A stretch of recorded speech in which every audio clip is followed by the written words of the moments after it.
If when you're making something out of clay and you want to be very precise, it's a really good idea to make a template.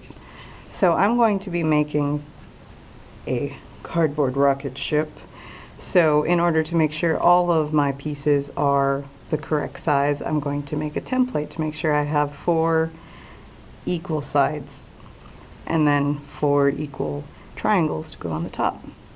So I'm just going to take some stiffer paper. It doesn't really matter too much what kind of paper you use, just as long as it's sturdy and will hold up if you need it more than once. If you don't need it more than once, any kind of paper will do. So I'm just going to measure out my sides to make sure they're the same.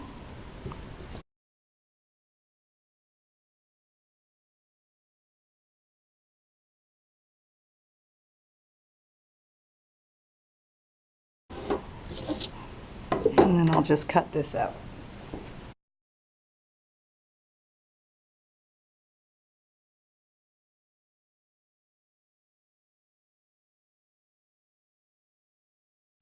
And I'm going to need some triangles for the top, so I'm just going to make that right away as well.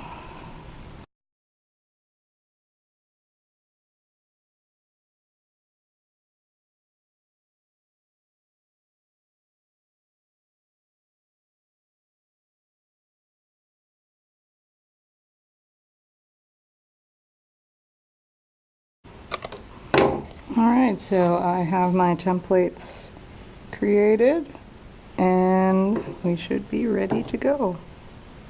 This is already pre-wedged, so I don't really need to do too much with it to get it ready. First I'm going to open up the bag so I have some room here, and then I'm going to use these wire cutters to cut off a chunk of the clay. So since I don't need this entire piece here, I'm going to cut in the middle and bring the wire back up.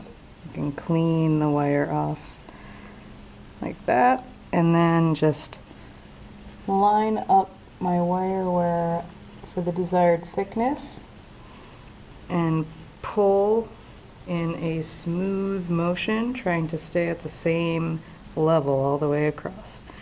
And from there, I have a nice chunk of clay. Now, when you finish using clay, it's really important that you wrap it up well so that it doesn't dry out.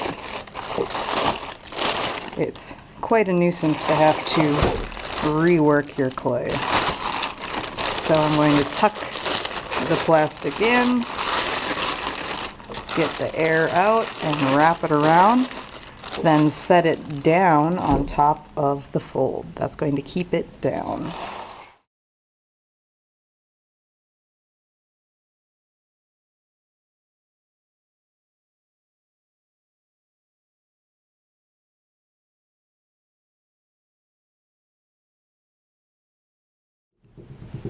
Alright, so our slab is ready to go. It's been smoothed out with a rib. And I'm just going to set my template down. Try and find the best location for it. Just kind of press it down so it stays as much as I can on the clay. And I'm just going to very carefully stay right along the edges as I cut.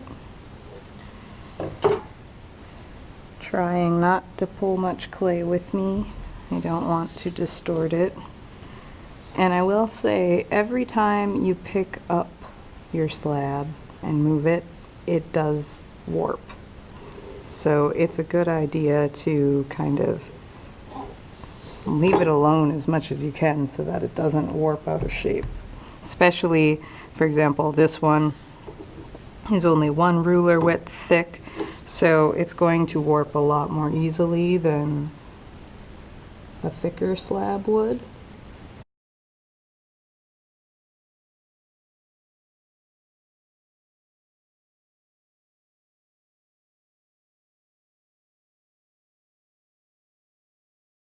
And there we go, a nice rectangular slab.